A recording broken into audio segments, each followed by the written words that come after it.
If you were looking for a white girl singer that might be able to carry off an album made in the nerve center of the American rhythm and blues scene, with the absolute cream of the producers, arrangers and session musicians of the late 1960s, you wouldn't necessarily choose someone who cut her teeth sounding as folky as this.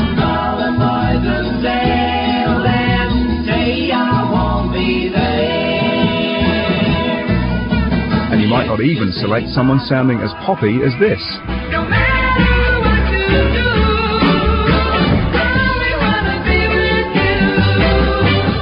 But when the singer on both of those went to Tennessee in 1968, the result was recording gold, even if no one seemed to think so at the time. Tonight, we tell the tale of how a classic album was born. I'm Paul Sexton. Welcome to Dusty in Memphis. They turned it into a diamond. It was just an awestruck moment. It was just tasty as could be. It was the only album in her entire career I've heard her talk about every track with pride. The fact that this record has had such a fantastic afterlife, it's been one of the joys of my life. Baby, I know you've got to go. I have no right to tell you not to go. The road just isn't there for us. There never was a prayer for us. You know how much I want you now. I don't wanna stay here, give you fear to haunt you now. But for now, baby, to set you free to choose again. It's your life to win or lose again. But hey, don't forget about me now, baby. Please, don't forget about me now, baby. Can I borrow a minute of your tomorrow? Don't let it cause sorrow. Please, just don't forget about me now, baby. Don't forget about me. Dusty Springfield was the former convent girl from Hampstead in North London who could just about sing the phone book. Not to mention a songbook that stretched from the sometimes hokey folk of the Springfields in the early 60s to her establishment by the middle of the decade as Britain's reigning pop queen. But what we're celebrating tonight is Dusty's landmark session, and a very eventful session it was too, in the heartland of American soul music at American Studios in Memphis. That's where she made an album that would be largely overlooked at the time, but now it's rightly seen as one of the greatest white soul albums ever made. Every track on Dusty in Memphis is an absolute gem. And as the story unfolds, I'll talk to the people who helped create it, including several of the crack team of session musicians and its legendary co-producer, Jerry Wexler. Plus her longtime friend and sometime manager, Vicky Wickham, and another good friend, Gary Moore, who's remastered the album for reissue on several occasions. He'll demonstrate exactly how Dusty sounded in the studio. And on top of all that, as an extra treat, we have excerpts from a 1980s interview with Dusty, never before broadcast on British radio. Dusty was 24 when I Only Want to Be With You became her first solo UK hit in 1963, and she was a devoted fan of American black music, as Vicky Wickham remembers. From the early records, she was always covering blues singer, R&B singers records. I mean, from Mitty Collier to Baby Washington to Fontella Bass to Shirley Caesar. I mean, on and on. It was always the black singers that she absolutely loved and emulated to a degree. And certainly the sound of blackness is what people hear in her voice and think is soulful. And indeed it is. I had a talk with my man last night. He reassured me everything was still alright. As the night grew light, my blues got right. He made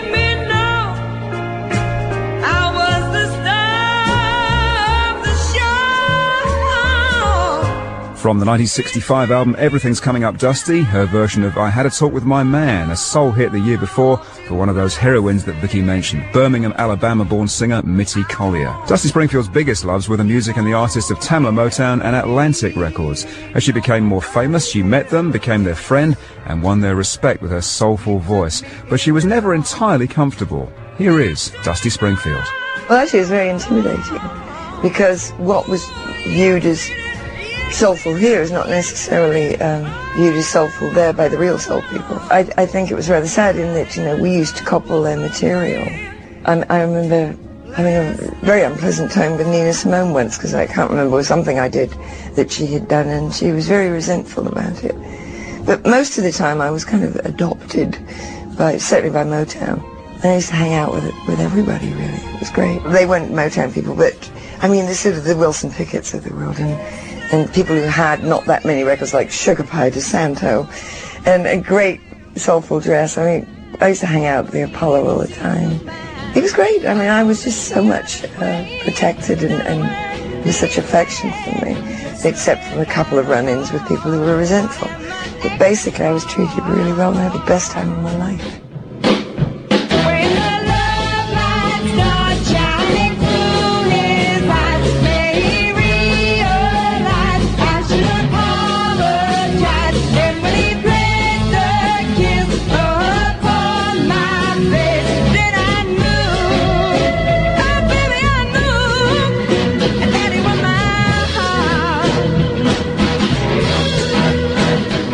One of Dusty's many Motown moments in her early solo career, covering the Supremes. But while she was meeting her black music favourites, I think it's fair to say her covers of their songs were often a bit too polite, dare I say, a bit too white. At this time, she was really a singer of pop songs with soul seasoning. At its best, and as her career developed through the mid-60s, that could be a dynamite combination. I think I'm going back to the things I learned so in my youth. I think I'm returning to those days when I was young enough to know the truth. Now there are no games to only pass the time. No more no Christmas bells to chime, but thinking young and growing older is no sin, and I can play the game of life to win. Meanwhile, in America, a record company formed just after World War II was reaching critical mass as one of the homes of R&B and jazz music. Atlantic Records had long boasted a fantastic roster of artists, superb songwriting and A&R, and an unbeatable team of record producers, including the man who'd invented the very term rhythm and blues. Producer of such monumental artists as Ray Charles, Ruth Brown, Wilson Pickett and Aretha Franklin, he was and is the mighty Jerry Wexler, now 89 years old. And back in the 60s, he'd noticed Dusty all right. I was an admirer of Dusty. Anybody with ears had to be, you know, all the good records she made in England and the good stuff she did in America with people like Burt Bacharach, the best producers and arrangers. Of course, her records were always on the radio, and one could virtually track her career by listening to all her records. Dusty had long told Vicky Wickham of her dream to make a definitive and authentic soul album, but with her trademark lack of self-belief, she didn't really think it would happen. She thought the record company, etc., would never let her, and that's why when she got the BBC series and they allowed her to do all types of music, she could do her Brazilian music, her Irish folk music. I mean, it gave her the breadth, because she always loved all types of music. It was a dream rather than a reality.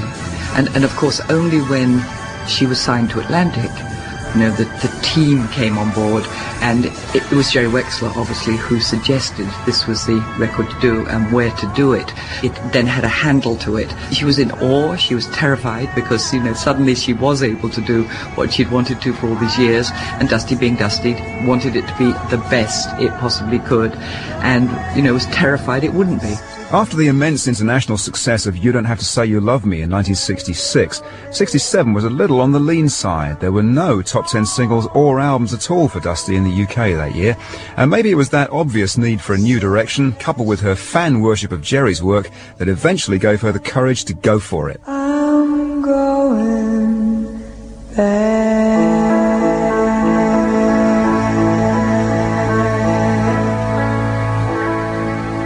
At some point, it was Dusty to make the move. She decided she wanted to come to America and record for Atlantic Records, specifically with my production. And so the contract had what they call a key man clause. In other words, if I were the key man and somehow not available to produce the record, then the contract would be voided. So she must have had some notion about tracking the records I did with people like Aretha Franklin, Wilson Pickett, The Drifter, and so on. And she wanted that sound.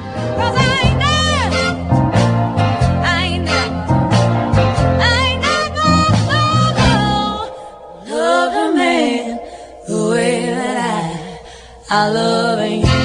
Dusty did not present herself as a songwriter at all. So it behooved us to find the songs for her. And I had assistants who helped me, scouring the boondocks for proper material, the B-side of an old Motown record, or some old R&B classic. So at our first meeting, which was at my house in Long Island, I thought that would be a more amiable venue, a more suitable venue than the office, the phones ringing and all the frantic stuff that goes on in record offices. And so I prepared a plethora of material, of demos to show her. And that was before cassettes, so these were acetates. I don't know, there must have been more than 50 or 60, I have no idea. Anyhow, I played them for one after another, and one after another she turned them all down. I had a band waiting, the Muscle Shoals band was waiting. They were reserved to do the session with Dusty. We had to cancel because she rejected all the songs. I went back to England. It was a real downer for me. Gut reaction was always really good about music, about choice of material. She really wouldn't sing something she didn't think was right, in either lyrically or in terms of the range of her voice, because the range of her voice, it's silly to say she didn't have a great range, because of course she did. If you listen to You Don't Have to Say You Love Me, I mean, that range is extraordinary. But basically, she liked and preferred her voice in a lower range, so she would choose songs that fitted it. And it was a sound rather than a vocal in a way. I mean, somebody that I consider a real vocalist is Barbra Streisand, and Dusty is, to me, a much better sound. Anyhow, we agreed that as she would come back after a while, I don't know what the interim period, how long that was, and again came to my house, but this time I had reduced the number of demos or records or whatever that I had to show her, maybe on vinyl or plastic, to about 20. She loved 15 of them immoderately, the same songs that she had rejected. So now we had a group of material, and I must say that the songs that we ultimately recorded with her were maybe the best agglomeration of material that I'd ever put together. The songs, I now have to say immodestly, were exceptional, every one of them. The second time around, I think what Jerry had learnt too was to tell her who wrote them. And of course there were Goffin and King songs, and Carol and Jerry were always her favourite writers. She kept their acetates that were sent her from Screen Gems under the bed. She knew who Randy Newman was. Suddenly too they took on relevance because she knew who'd written them. And also I think she gave herself more time to really listen to them, try them out. And I think the first time round, she was just, I mean, to be sitting in a room with Jerry Wexler to her was like, my God, I'm sitting with God,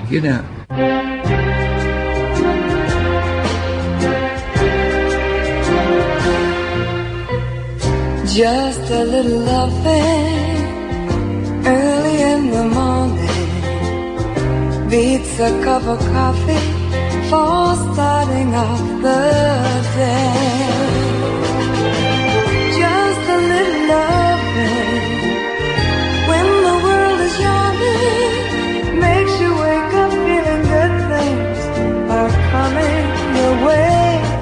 This whole world wouldn't be half as bad, it wouldn't be half as sad if each and everybody in it had just a little loving early in the morning, that little extra something to kind of see them through.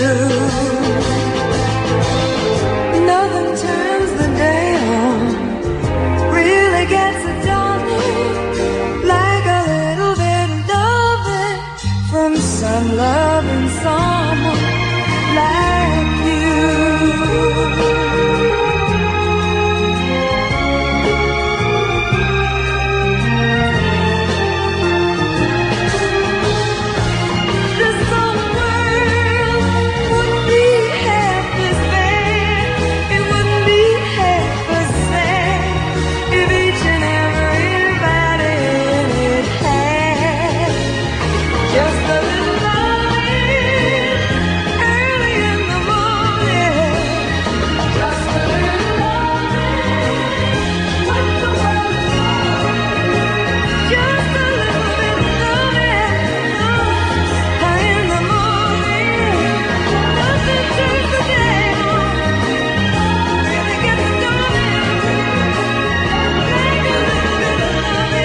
Co-produced by Atlantic's Holy Trinity of Jerry Wexler, Tom Dowd and Arif Mardin, the opening track on Dusty in Memphis, and my personal favourite, I must say, Just a Little Lovin', written by Barry Mann and Cynthia Weil.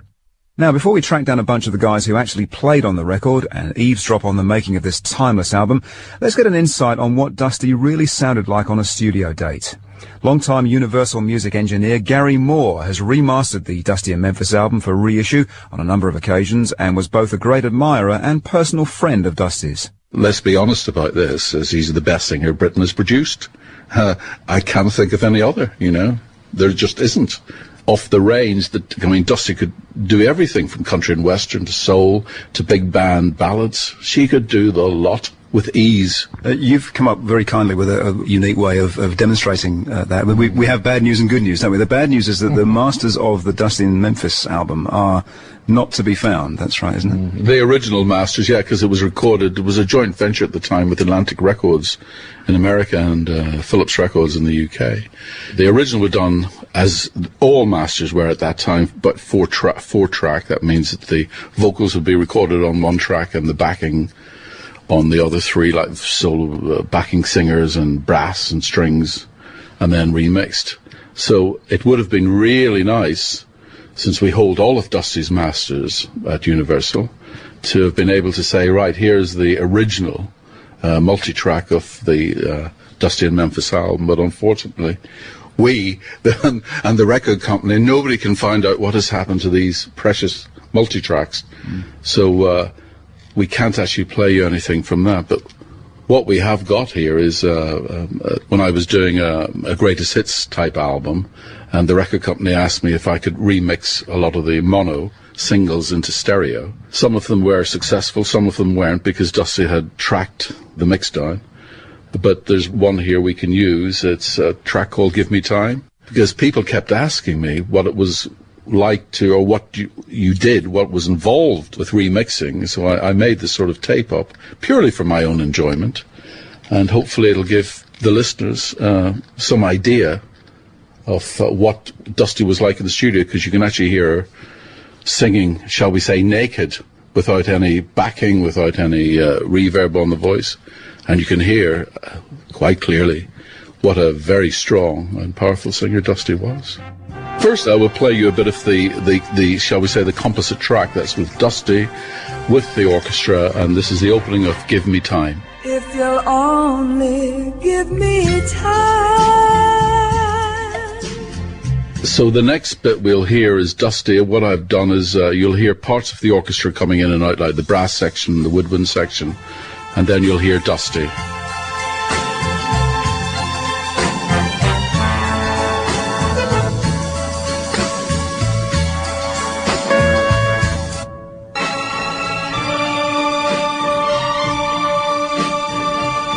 We will now hear Dusty. I'll remove the orchestra bit, the backing, and you'll hear Dusty singing in the studio with reverberation on her voice, slight reverberation on her voice. That's when I reach out for your hand.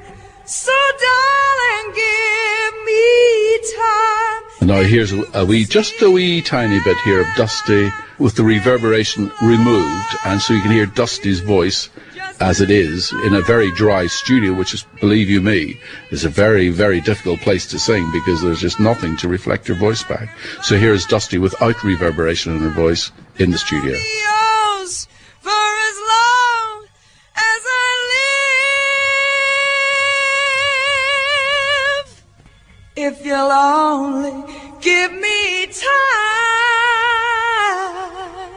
baby.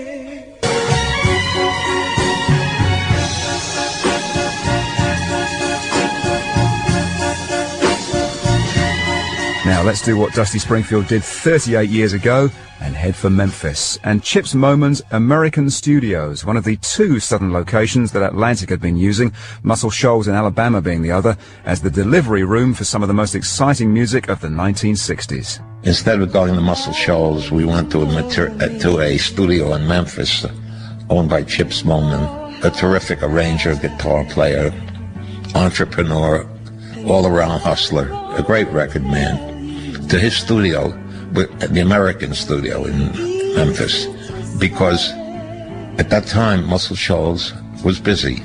I couldn't engage them. Maybe it was the best turn down I ever had, because going to Memphis provided us with the album Dusty in Memphis. Mike Leach and Bobby Emmons were members of the team of musicians later to become known as the Memphis Boys, who played on sessions at American Studios. We'll hear from Bobby in a moment. Mike never questioned the idea of a British singer, or anyone else for that matter, coming down to get some of that southern fried soul. To me, it was exciting to have the big guys come down, you know, and choose us to do their records and things.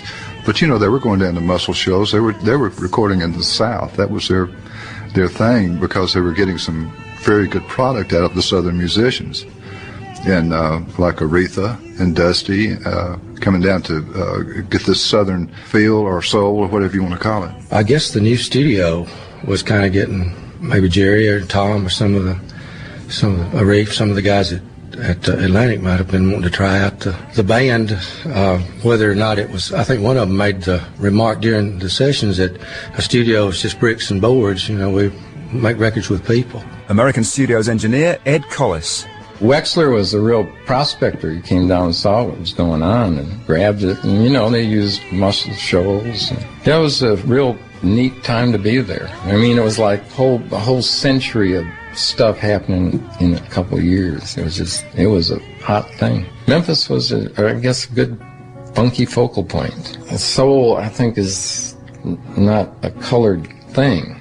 Can I cry a little bit? There's nobody to notice it. Can I cry if I want to? No one cares. Why can't I pretend that you love me again? All I had has been taken from me. Now I'm crying tears that never come me. Just one smile, pain's forgiven. Just one kiss, the hurt's all gone. Just one smile will make my life worth living. A little dream to fill my world upon.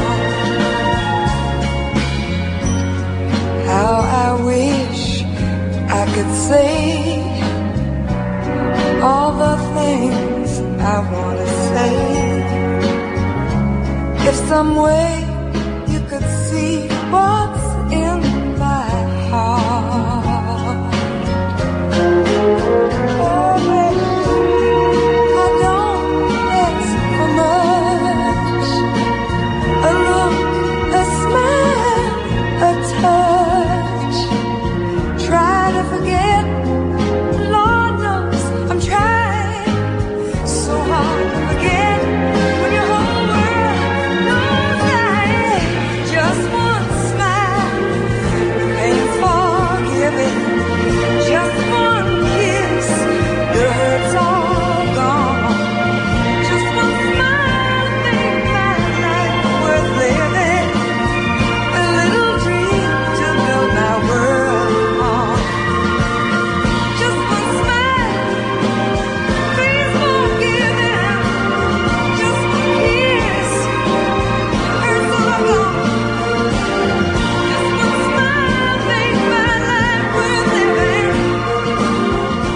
penned by a still pretty unknown writer called Randy Newman. Just One Smile, one of his 2 early numbers selected for Dusty in Memphis, the other being I Don't Want to Hear It Anymore.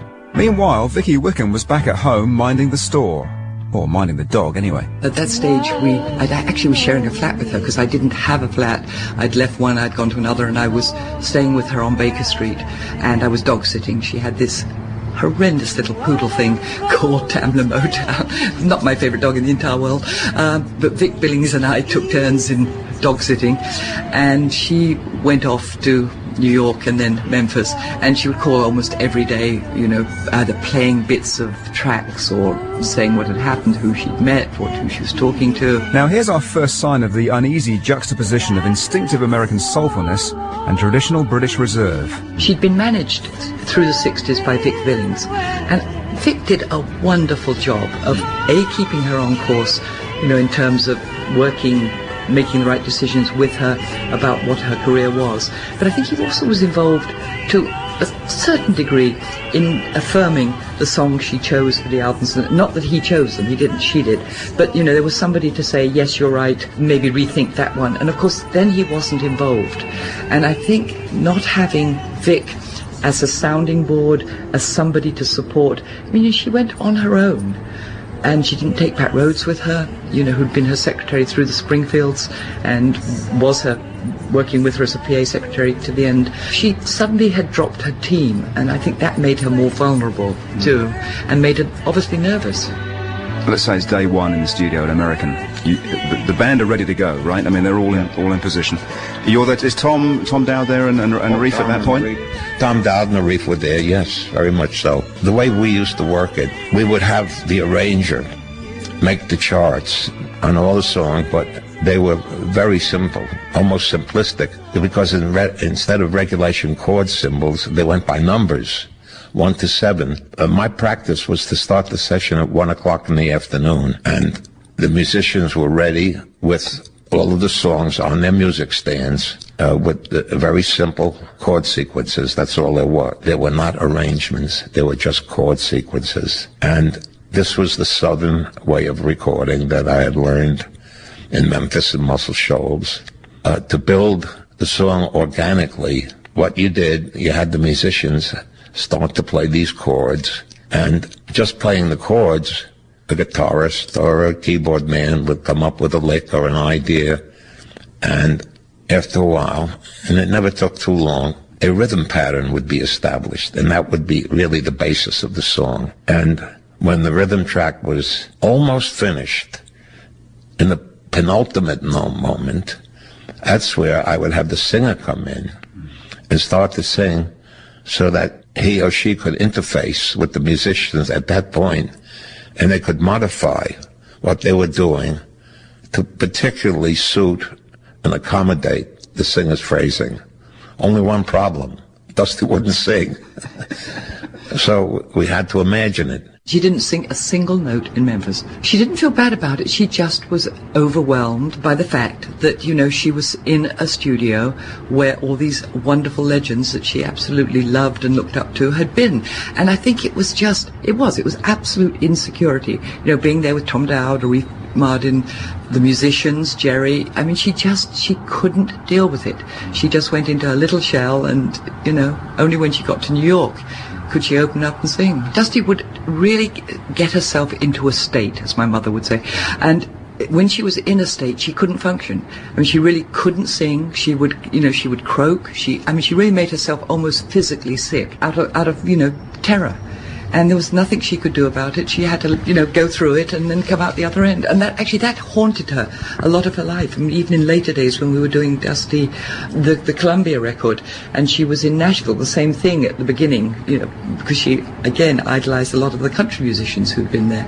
And, had to take a break and let her do it again in her own time. And that's why Dusty in Memphis should, strictly speaking, be called Dusty in New York, where she would later cut her vocals for the record with Messrs. Wexler, Dowd and Mardine.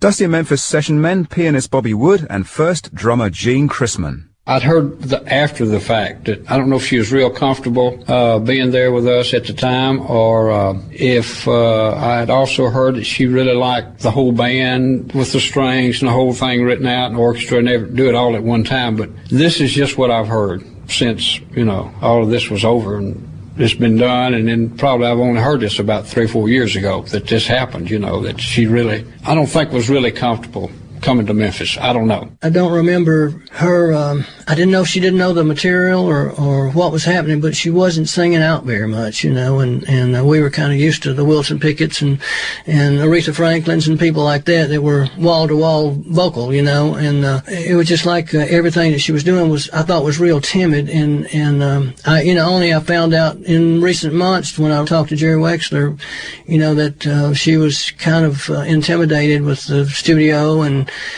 I guess, I don't know, being in the South or whatever it was. And we didn't work the way that she was used to working. We worked mainly with just a small rhythm section, and then they overdubbed everything, So I think she was just totally blown away by being in such a different environment. She loved to have people around her that she could trust, that certainly she could relax with. And I think to relax was probably a very difficult thing for Dusty, to actually unwind, because people are always asking her to do this and open that and be on this show and do that show.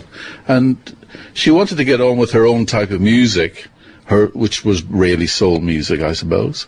And to get on with that sort of stuff, she wanted the people that she could have the confidence to go and do it with. And with Dusty clearly not at home with the American style of recording, tensions came to the boil. I asked Jerry Wexler about an infamous story from the sessions. It did happen. We're in the control room, and she lost her temper and actually flung an ashtray in my direction. I ducked it. I was a little more agile back in those days. She got mad at Tommy Dowd and called him a prima donna.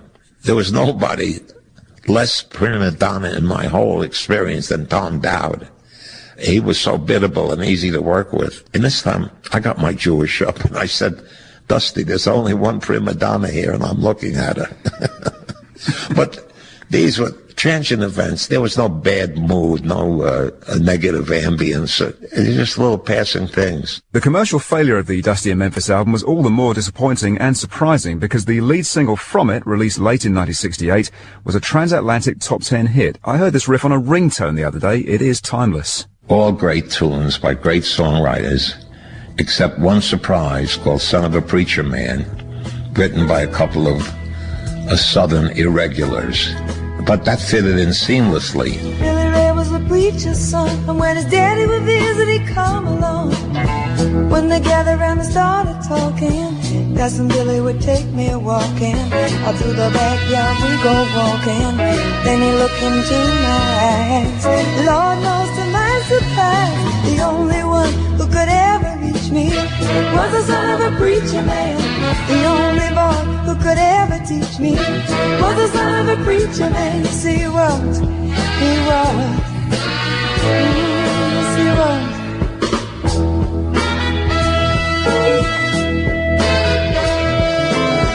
Being good isn't always easy, no matter how hard I try. When he started sweet talking to me, he'd come and tell me everything is alright. He kiss and tell me everything's alright. Can I get away again tonight? The only one who could ever reach me was the son of a preacher man. The only boy who could ever teach me was the son of a preacher man. Yes, he was. He was. Lord knows he was. Yes, he was. It was almost written for Aretha, but she turned it down, just the way she turned down Let It Be.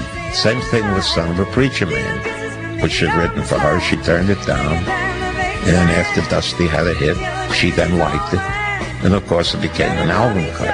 What I enjoyed was Dusty on that TV show, South Bank, coming on and singing the song the way Aretha would have sung it.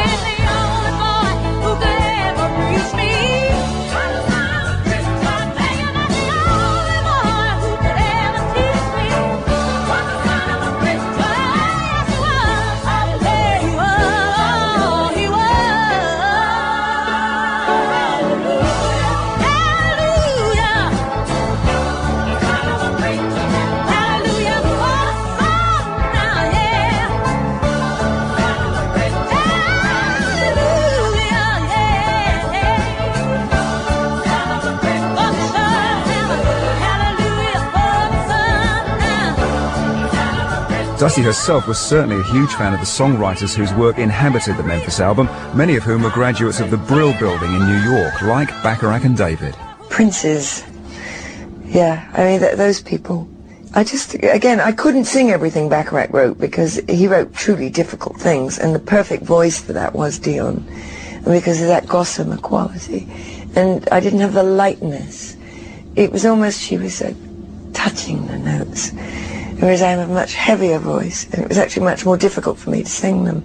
But they had such meat in them, and they were so difficult. They were such great songs. The appreciation was mutual, and it goes on. Here's Burt Bacharach and first Hal David. Everybody in England in particular, but around the whole world, no matter how they speak in their native tongue, England, it's the same. We speak the same language, not necessarily the same way. But when they sing like Americans. I think she was accepted rapidly. It's a great album, by the way. I turned my son onto it. It gets downloaded. Listen to Dusty. In the land of make-believe, you're mine tonight. Although you were far away in the land of make-believe, I'm holding you tight. The silver moon is shining above, and there's love in your eyes, and I'm kissing you like I used to do yesterday in paradise. I've been living in the land of make-believe since you've been gone. I need you so much that without your love I must deceive myself to go on. Your little hand caresses my face. We embrace tenderly. Never will we part deep down in my heart. You are always here with me. You are always here with me. In the land of make-believe. In the land of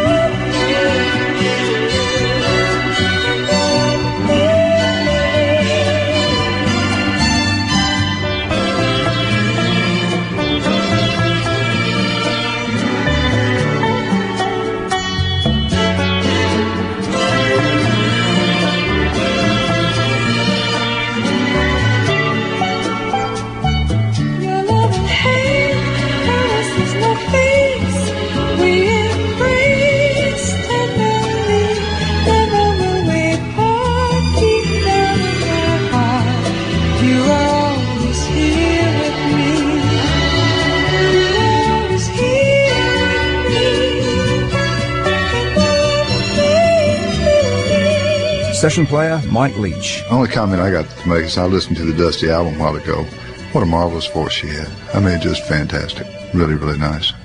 She could get more out of singing softly and get more out of an inflection in her voice than any singer I've ever heard. The soft voice, that's the hardest, but they're always the ones that people want. And I stand there like going blue in the face. There's never any time to breathe. I'm holding onto the mic with both hands, just trying to stay upright. And those songs are the voice records of all time. Dusty and Memphis feature Bacharach and David's In the Land of Make-Believe, and no fewer than 4 songs by Goffin and King. I worship Carole King. Most everything she writes, I want to sing. We met in the Brill Building in New York when she was really just a teenager. She just sat and played the piano, and it was just wild about what she wrote. Your toy balloon has sailed in the sky. But now it must fall to the ground.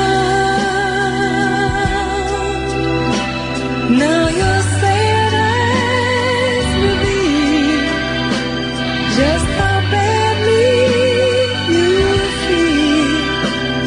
'Cause there is no easy way down. The view from the cliffs must have been exciting. And up to the peaks you were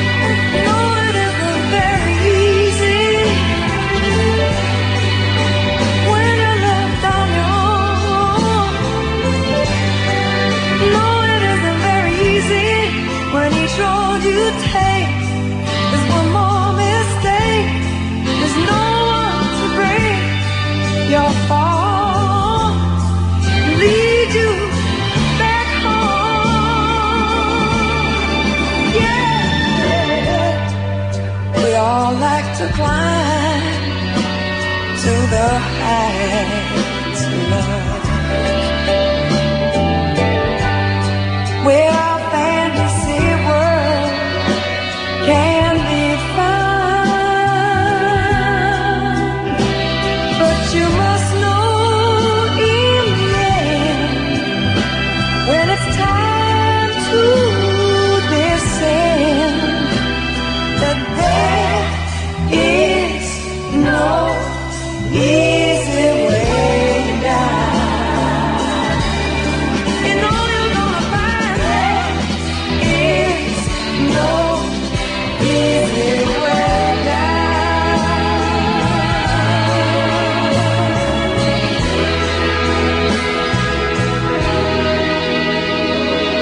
Jerry Goffin and Carole King's No Easy Way Down, put forward by Jerry Wexler for Dusty in Memphis, along with a song featuring an unusually risque narrative. One of the songs came from two of my very good friends at Muscle Shoals, written by Donnie Fritz and Eddie Hinton, Breakfast in Bed. It's a wonderful character song. The older woman, maybe hot to trot, inviting a younger man to do the beast with two backs, you know.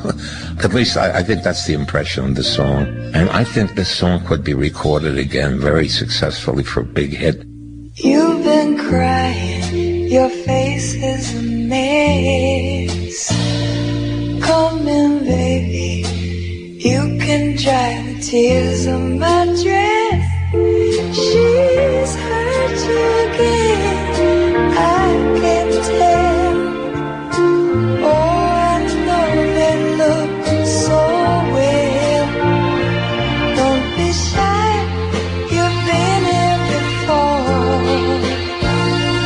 Pull your shoes right down, and I will lock the door, and no one has to know you've come here again.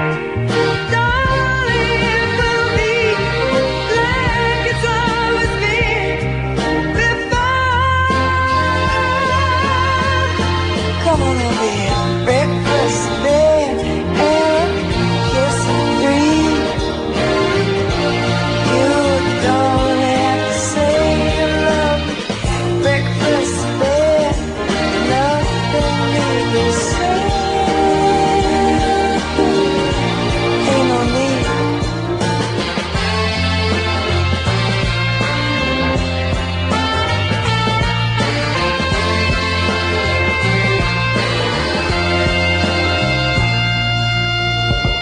What's your hurry?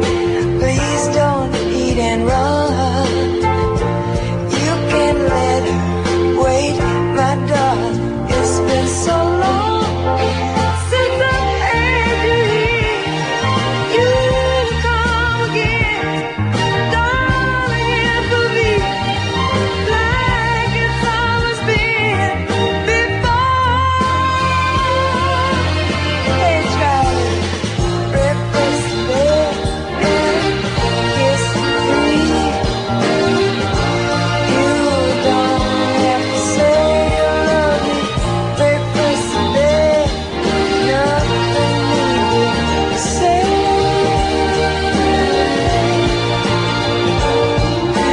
Breakfast bed and kiss and breathe. You don't have to say you love me. Breakfast bed. And Jerry Wexler, good old record man that he was, used some old-fashioned chutzpah to promote another song from Dusty in Memphis. I took a shot with Windmills because of the timing. It was up for an Academy Award. So I did something desperate. I prepared a couple of thousand singles, promotional singles, and I had them wrapped and packaged, and on the envelope I said, open immediately, Academy Song winner. And I had one of my guys waiting at the warehouse or wherever it was, or the studio, to take these records to the post office. And it was a standby thing because we watched it on the television, of course, and it won. It was the winner, the best motion picture song of the year. And so he immediately took off for the post office. And the next morning or so, all the disc jockeys around the country got this package that opened immediately. Academy winner. Maybe it was a good move, you know, in theory, but it didn't make it a hit. Round like a circle in a spiral, like a wheel within a wheel, never ending or beginning on an ever-spinning reel, like a snowball down a mountain or a carnival balloon, like a carousel that's turning, running rings around the moon, like a clock whose hands are sweeping past the minutes of its space, and the world is like an apple whirling silently in space, like the circles that you find in the windmills of your mind.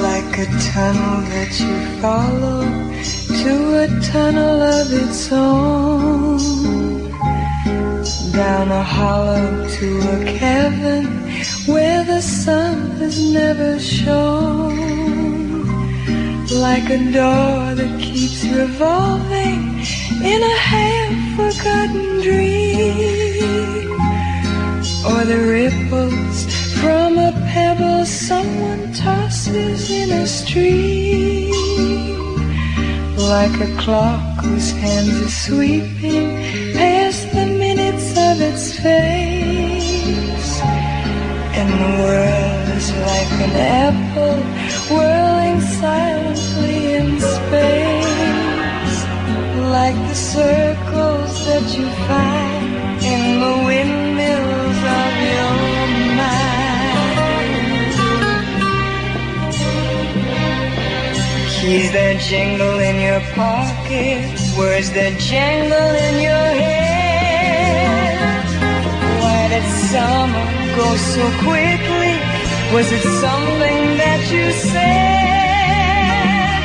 Lovers walk along the shore and leave their footprints in the sand.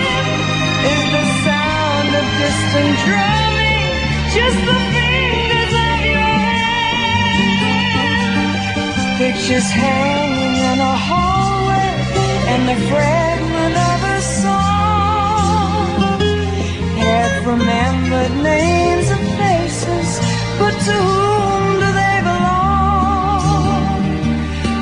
When you knew that it was over, you were suddenly aware that the autumn leaves were turning to the color of his hair, like a circle in a spiral, like a wheel within a wheel, never ending or beginning on an ever-spinning reel, as the images unwind, like the circles that you find in the windows of your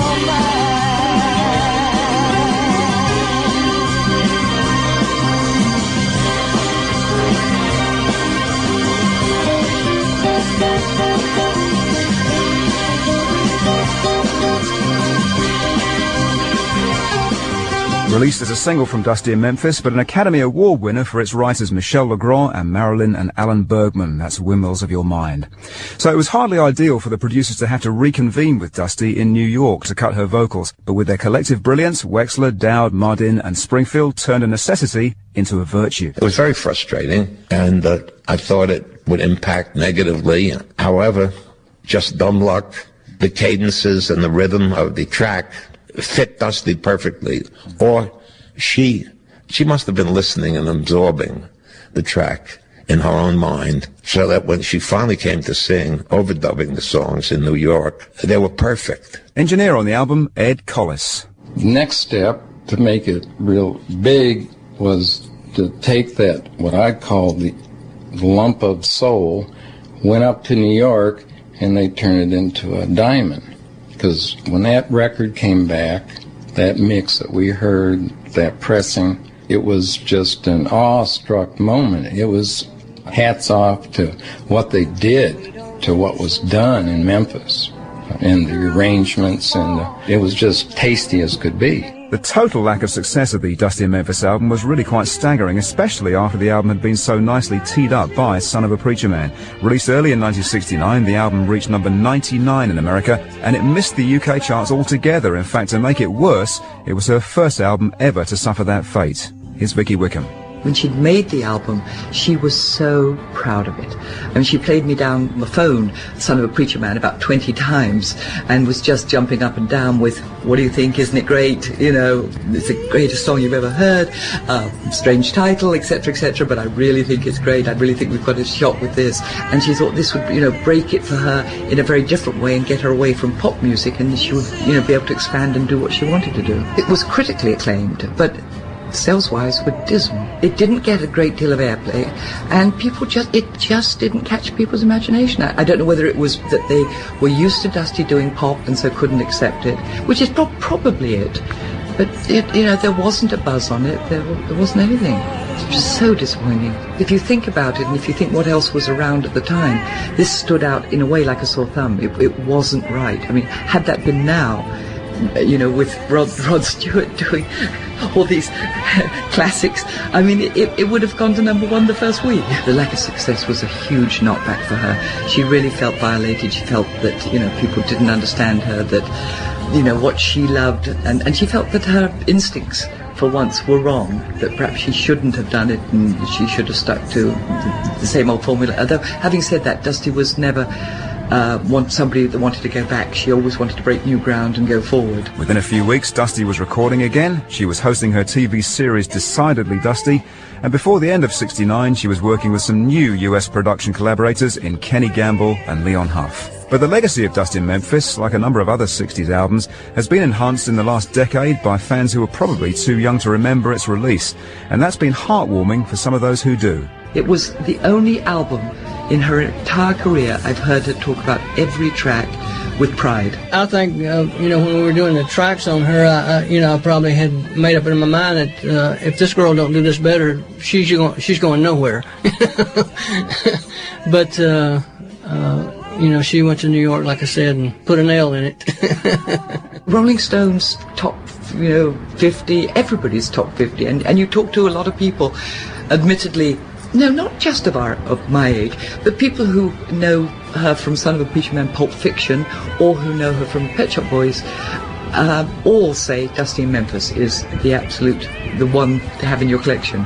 And when it was repackaged on Universal Mercury, I think it sold extremely well. You must be delighted at the way that this album has become, I'm not going to use the word cult, because I think that's kind of, not a particularly nice word to use, but it has gone on to be newly appreciated, hasn't it? Certainly over the last kind of 10 or 20 years. Well, it's been one of the joys of my life. The fact that this record has had such a fantastic afterlife when we made it in '68, and it's still a living, breathing presence, and been reissued so many times. Every guy that comes to this house needs to have the Dusty record. And a final story from the lady whose name was on the record. After Son of a Preacher Man was used in Pulp Fiction, Dusty Springfield was awarded a platinum disc for sales of the soundtrack. I loved it. I got my first platinum disc from that. I mean, it was funny, all these years I never got a platinum disc. And it showed up at the door. I didn't know it was coming.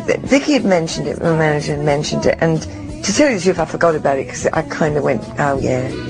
I just didn't believe it, actually. I think we all got it for the album.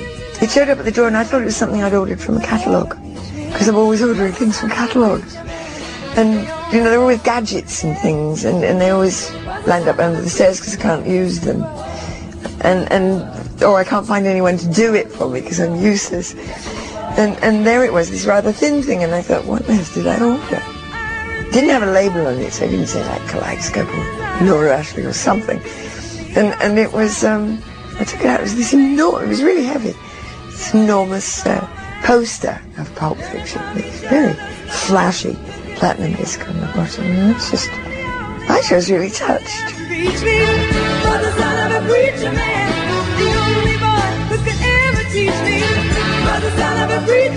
Dusty in Memphis was written and produced by me, Paul Sexton. It was a colour TV production for BBC Radio 2.